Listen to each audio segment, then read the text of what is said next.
so many times growing up through life, we were told that the only place a woman should be is work, home, or the mall. You know, there's nothing wrong with getting your nails done, nothing wrong with going and having lunch with your girlfriends, nothing wrong with that at all. But we also belong someplace else too, and that's the outdoors. That's Dawn Freeland, owner and operator of Women Hunt, Fish, and Camp 2. And you found the Woman Angler and Adventurer podcast. Welcome to the Woman Angler and Adventurer podcast, inspiring real women with a passion for fishing and the outdoors to go get their adventure on. Now, here's your fearless host, Angie Scott. Hey everybody, Angie Scott here. Welcome to the Woman Angler and Adventurer podcast. If this is your first time listening, thanks for coming. The Woman Angler and Adventurer podcast is being produced every other Tuesday for your enjoyment, and the show notes can be found at thewomanangler.com. Come back often and feel free to add the podcast to your favorite RSS feed or on iTunes. And big news, we are now also available on Spotify. You can also follow me on Facebook or join the Facebook group at The Woman Angler. It's set up. We're just getting ready to get it off the ground. So if you want to be an early adopter, go ahead and jump on there now. And all links to these will be in the show notes. Now let's get to the show. Today's story features Dawn Freeland. Dawn loves the outdoors. She loves to hunt, fish, and camp. But something inside her drives her to not just keep that enjoyment all to herself. Instead, she likes to strive to encourage other women to get out there and enjoy what God has created for us. That's why I knew I had to have her on this podcast. According to Dawn, being a female hunter in a male-dominated sport has been trying at times. Perhaps that's part of what drives her to help other women learn and navigate the space. She's observed that the prejudices and attitudes have been the hardest to overcome, and some of the other difficulties have been working with gun store owners, property owners, and the quote-unquote good old boys club. These types of challenges seem to transfer over into the online space as well, specifically social media. Dawn's noticed through running her Women Hunt, Fish, Camp 2 Facebook group and her Facebook page that a lot of times women tend to be easier targets for people out there wanting to make negative comments. I've seen this firsthand from a songwriter friend of mine in Nashville who also is really big into hunting and fishing in that world, and noticed that she tends to get attacked a lot more than when I see a guy post a picture of a recent kill. Here's what Dawn has to say about that. Oh, absolutely. We're easier targets. Mm-hmm. We get more of the negative.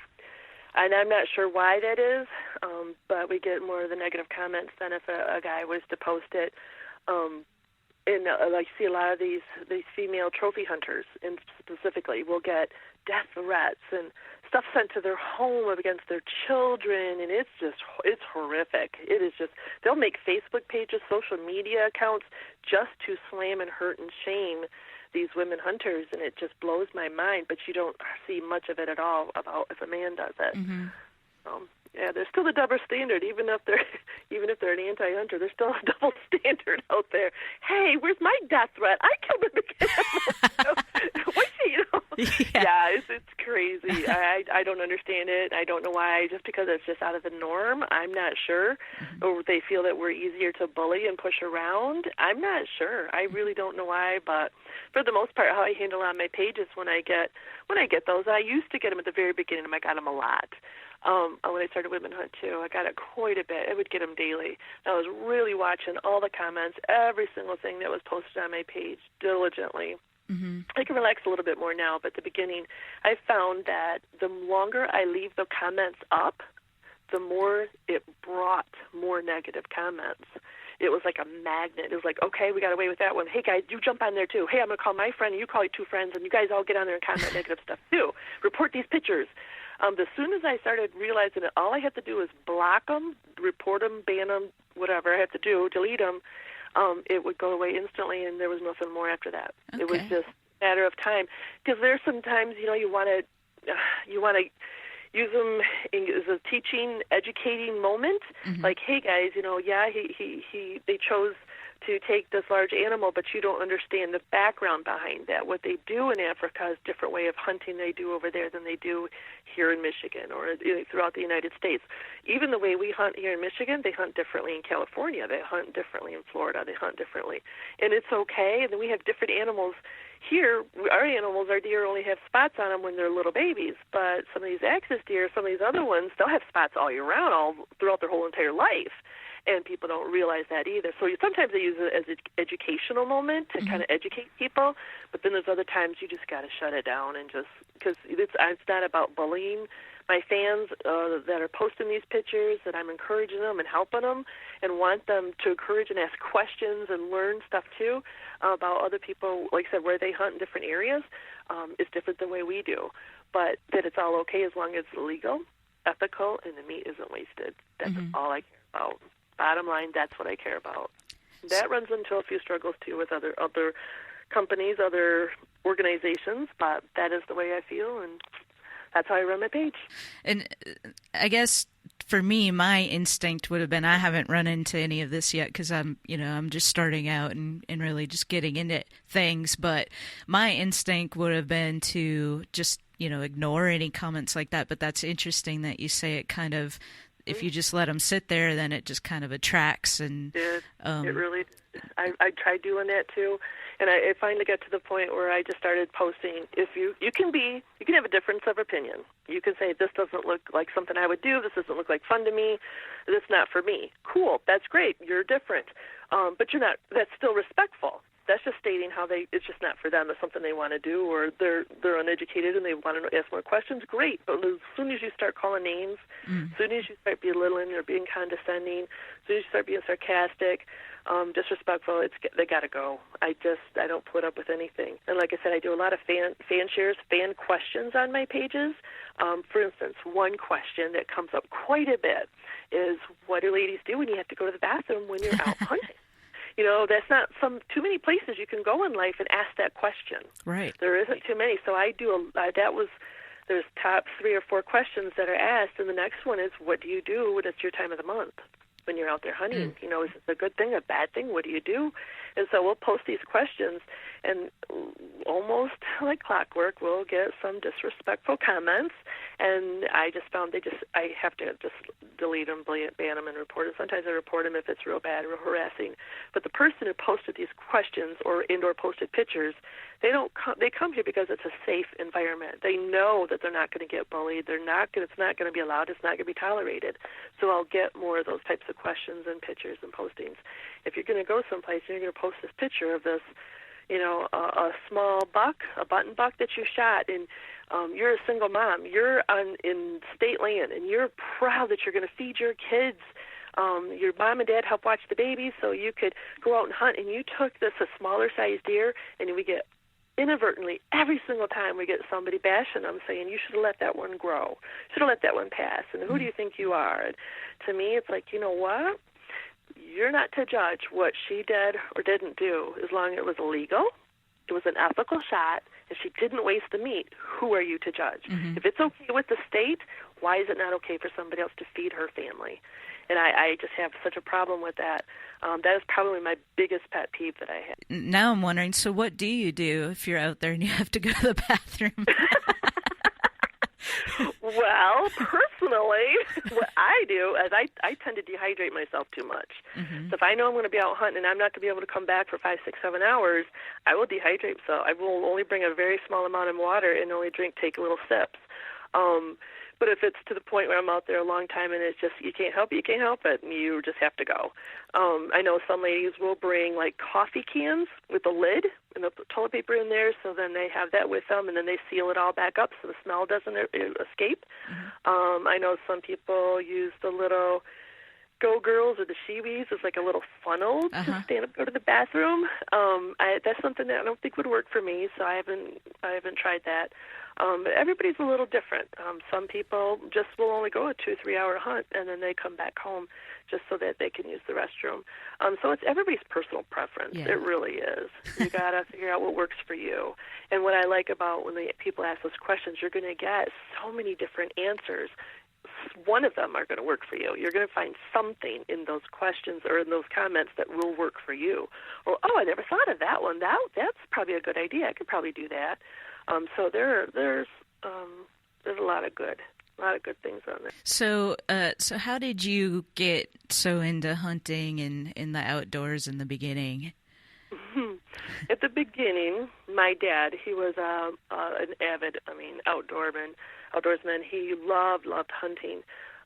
When I was little, you did see him, get ready for a hunt, even just a little small game hunt. And I really, got curious about it. I really wanted to go with him, and he'd say, well, no, I'm going to take your brother out.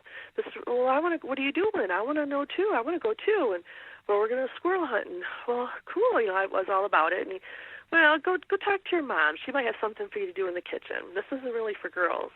And I just remember going, oh, okay, but why? I didn't understand, why is it not for girls? I wanted to know that question. Mm-hmm. It created more questions. And, I of course didn't ask those. He passed away in a car accident when I just turned 11, so I didn't get much more after that, of course. But I met my husband when I was 17 at church camp, and he was a big hunter, and he sparked it too. Kept going, well, what is the curiosity? What is it about going out in the woods all the time? What is it that you do out there? I'm missing this piece of this puzzle because he would go so much, and I'm thinking, what's the draw? I'm missing it. And I always just curious about it, kept asking him questions, and finally he said, well, just come sit with me. So I went with him one day, and we're sitting out there, and I brought a book or something to read, because, you got to be quiet, he says. I'm like, okay. He says, you're going to get bored. I'm like, I'm fine. And I had looked down, I was reading for a little bit, and when I had looked up, it had been snowing, and I didn't even realize it had been snowing that much. And I seen a mom and 2 babies walk through real slowly through the woods with the snow trickling down. Everything's blanketed white. It was just like one of those angels come out of the clouds aha moments that you see on TV. It just really hit me. And I just sat there with my mouth hanging open going, wow, this is awesome. I'm missing this. And that was it after that. It was just kind of took a life of its own. So I always tell people it's a third of my dad's influence, a third my husband's influence, but I always had that curiosity and that drive. If you don't have it, that curiosity and that drive to want to do it, you're not going to do it, no matter who influences you, no matter who encourages you and tries to get you out there. So it has to come from you as well. So it's a third of each. It's just a culmination. It's not one specific thing. When it came to hunting, Dawn didn't start out firing guns right away. I got to shooting bow and archery, and then I started going out hunting, and it just, I look back now and I think I just couldn't pull enough weight back to penetrate deer. I would like bounce off of them, and I just wasn't taking it serious. I'm like, oh, this is stupid. I don't know what I'm doing. And at this point, I'm still deathly afraid of guns. I was taught, you to stay away from them, don't touch them, it's not for you, you're not allowed to look at them, don't breathe on them, don't do nothing. So I was always scared of them, always very scared of them. Much like her aha moment that got her into hunting in the first place, Dawn experienced another aha moment that led her transition from archery to firearms. We got broke into in our home in the early 2000s, and at that moment, everything changed with me. My boys came home off the bus and seen our house in disarray and seen what had happened, the aftermath. They seen it before we did. We were at a funeral, but we got home and, of course, called the police and such. And at that moment, I realized I need to get over my fear of guns, because I need to be able to take care of my kids. If a situation ever was to arise, would I remember where that shotgun was, or my husband told me where it was? Would I be able to load it? Would I be able to do this? Could I do this to protect my children? At that moment is when I said, that's it, I'm done. I'm done being afraid of this. I want to know everything. You show me everything there is to learn. I learned everything. 6 months later, we got broken into again. Oh. We weren't home, so we were very lucky in that regards, but I got my concealed weapon permit, and ever since then, I'm good to go. Wow, so you've had some pretty key moments that have propelled Poignant you along. moments. Yeah. It wasn't just something that, some families grow up with it. It's just what they all do. They all do this as a family together, and it's one big happy unit. Didn't really happen for me that way, but, so the influence was still there. It just wasn't like most people's. So when did it really go to the next level for you? Probably the first year that because like I said, I got the concealed weapon permit, and I'm sitting out there, and I'm with my bow again the following year, and I'm just sitting there going, I'm not successful shooting this compound bow at this deer. What am I doing? This is silly. Wait a minute, if I can shoot a pistol, I could shoot a rifle. And I just like, okay, show me how to shoot a rifle. Show me how to do this. And he's like, okay. And he showed me all this stuff. And he didn't push me, but as if I kept asking him more and more questions, he was all about showing me how to do stuff and what to do, and taking the proper precautions, of course. And so I'm sitting out there for rifle season, and it's for 2 weeks in Michigan, and it's coming to an end. And I took my first deer that year, a doe, and all excited about it. And he says, well, it ends, November 30th. And, oh, Mom, okay, well, what comes next? Well, we have a few days of archery again. I'm not good at that. How long does that last? Oh, just a couple of days. And then muzzleloader starts. All right, well, what's a muzzleloader? Show me how to do that. And then he's like, okay. And he showed me how to use that. And wasn't successful the first year or so. I had a nice, gorgeous 6-point walk-up real close to me. Took a shot with the old flintlock muzzleloader, and, of course, it just popped. The cap just, nothing worked, nothing happened. I'm just sitting there staring at this deer. It looks at me. I flicked the cap off, put another cap on, took another shot. It just did the exact same thing, and the deer finally ran off at this point. And I'm just like, oh, this is terrible.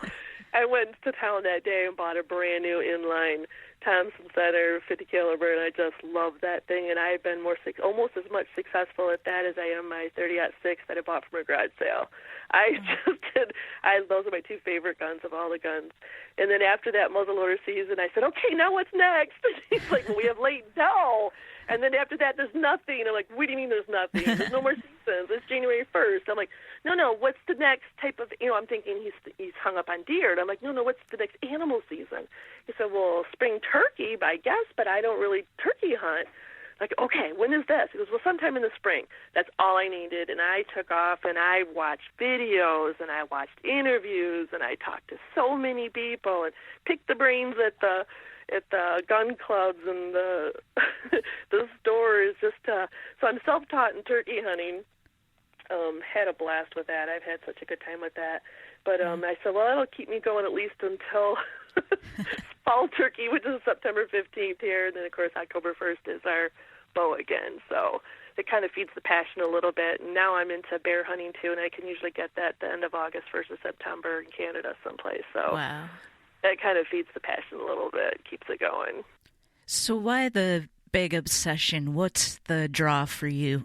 Getting outdoors, getting outside, and the different smells. There's different smells, different times of the year. You get the rotting, fermenting wood by the swamp and the marsh, and the leaves coming down in the fall, and the moss is growing, and you just get just the different smells, let alone the sights. And you see the same chipmunks and the same squirrels and the same patterns every day, the same colored ones jumping after each other.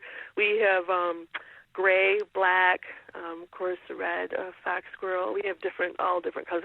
We had some chocolate ones out here too. Different squirrels over the years, and you get to see them and watch their patterns and their families and kind of move around, and I don't know, it's just a connection with all of it. Yeah. And then, of course, the seasons as you go out in the September and for turkey, and everything's still green out there. You still get mosquitoes when you're out there, but at night sometimes you still need the little heater. In Michigan, you could go between the thermostat and the Mr. Buddy heater in the same day while you're hunting, and to watch the colors change in fall, and then snow come, and it's all of it. It's connecting with all of it. And then, of course, providing lean, healthy meat for our family is, of course, the payoff. I really, really hate to buy meat in the store. I really do not like it at all. So most all the meat that we consume in our home and our farm is stuff that we've harvested. Once in a while, of course, we'll have something from the farm. This year we grew pigs and we're selling those. So in the past I would go to a game ranch to shoot a pig to get some pork, but this year we decided to grow our own, so from bacon seeds. So we did pretty good with that. So we might do that again. But for the most part, we only buy lunch meat and chicken. Wow. Pretty much. That's awesome. Everything else is something that we've either shot ourselves. So what led you to starting the women, and was it Women Hunt Too? Is that how it started, or was Women Hunt Too.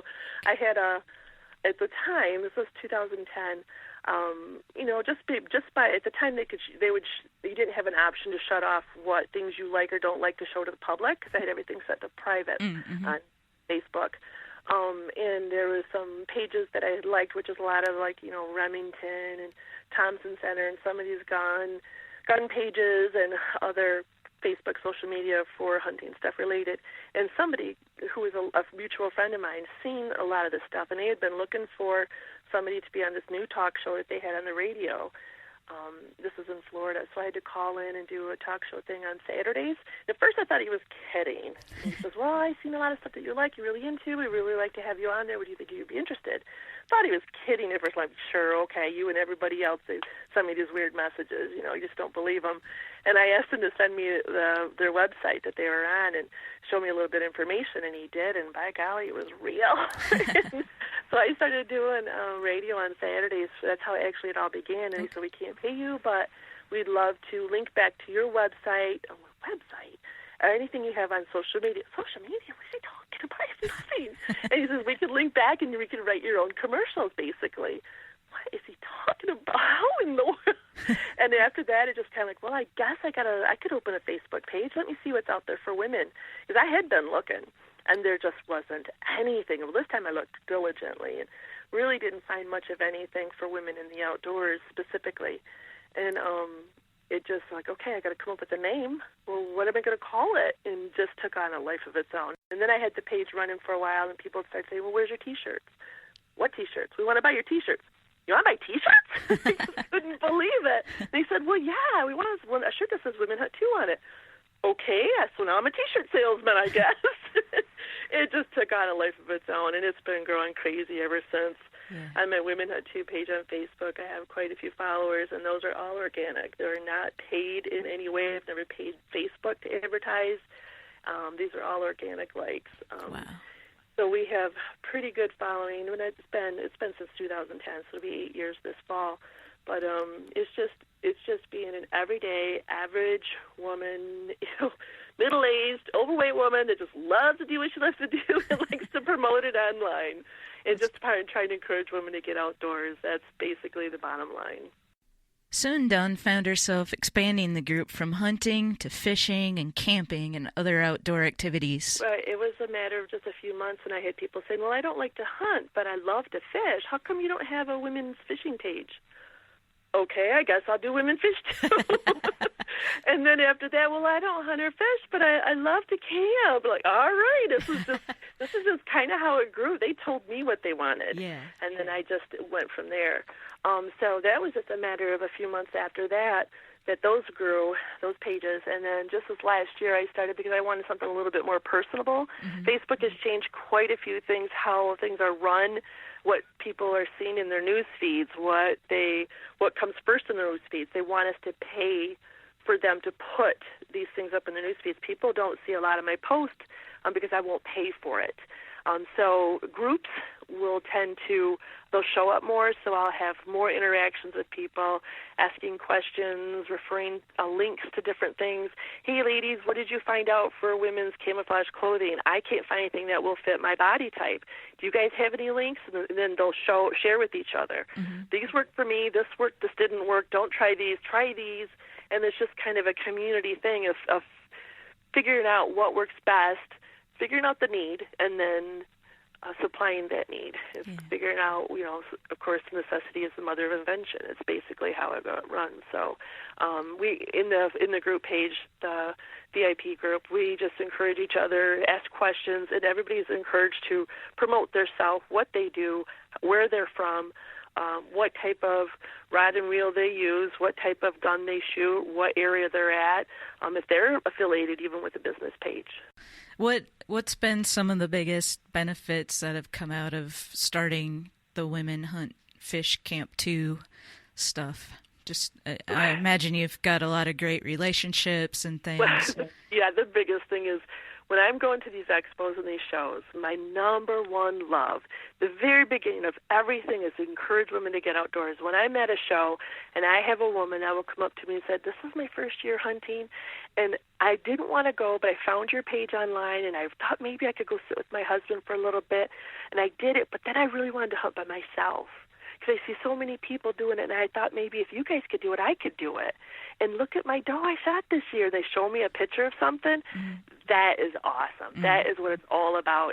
And then have a place where they can go to, that they can talk about stuff, that hey, you know what? My husband has all these shirts. They have all these name brand people. They don't have much for women out there. Well, I want one of your shirts, and that is just crazy to me. But hey, whatever works. And I get that they want to be part of that connection. They want to be part of the group. They belong there. So many times growing up through life, we were told that the only place a woman should be is work, home, or the mall. There's nothing wrong with getting your nails done, nothing wrong with going and having lunch with your girlfriends, nothing wrong with that at all. But we also belong someplace else too, and that's the outdoors. And what the outdoors looks to me may look different to you, may look different than to your neighbors. Your neighbors might think, well, my outdoors is raking the yard or taking the kids for a walk or going to the park. That's awesome too, great. Encourage them to do that more often. It's whatever it looks like. I said, some people will pick up fishing. I haven't fished in so long. When I was a little girl, I think I'm going to go try fishing this weekend. And it's just one of those things like, yes, that's what I want to hear. That's what this is all about. That's what we're encouraging. Dawn has a great quote in her LinkedIn bio that I wanted to share. She wrote, "Being a successful deer hunter isn't measured by the quantity of animals that you have harvested. It's the feeling in your soul that you receive for having another chance to experience the amazing outdoors." In regards to fishing in particular, she says, "Usually I'm just an average fisherman. Yes, I say fisherman instead of fisherwoman. Fishing in average places, catching average fish. But on occasion, I'm above average, and that's what it's all about." I'm sure you've picked up on it by now, but Dawn loves to teach other women how to do these things, and I asked her about that. Yeah, before I started this, I was a preschool teacher and then a substitute teacher simultaneously. So when this became full-time, I kind of lost that part of it. So I do some seminars at Cabela's. I will do some seminars within some of the expos that I attend, some of the shows around Michigan, and I'll have a different topics. If they have a topic they want me to cover, or I'll just come up with one myself, or it's just a generic, basic topic of how I got started, basically how this interview is going right now.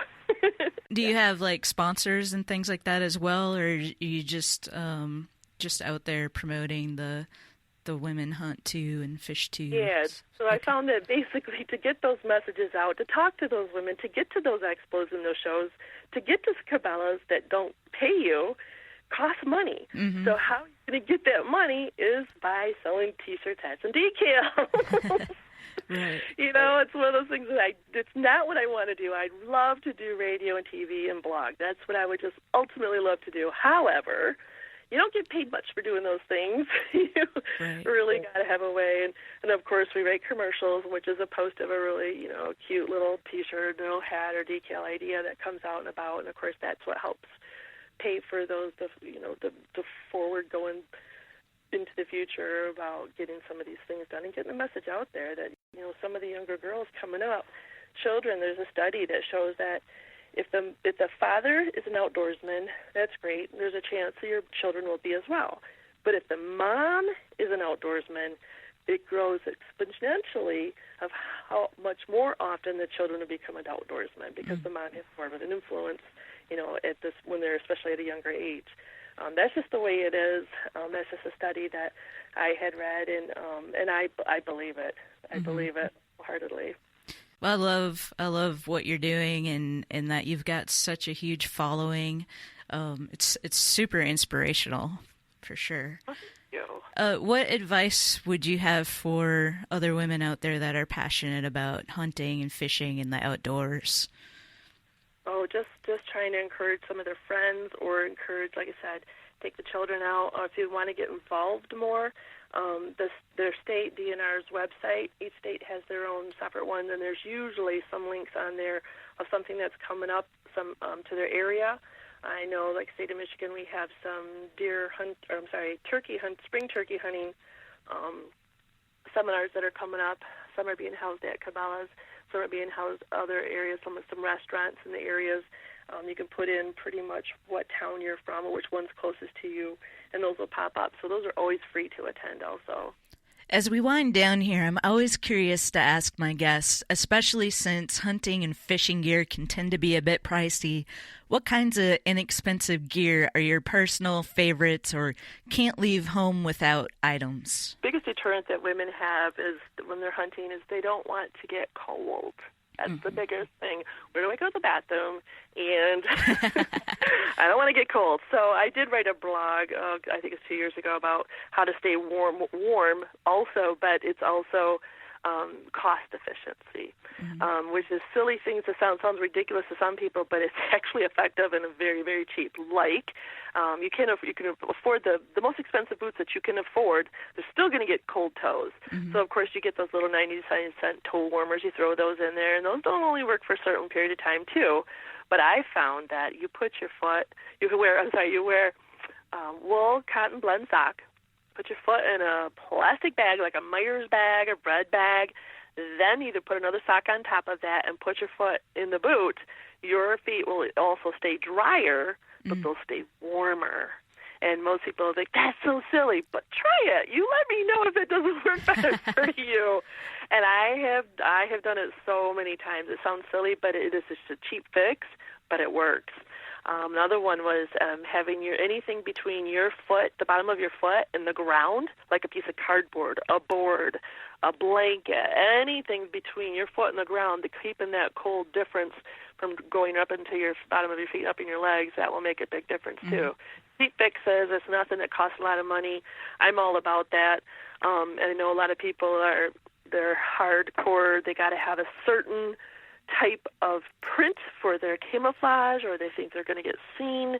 You know, my middle son still hunts with his grandpa's old red plaid wool jacket and pants, and he gets a buck almost every year.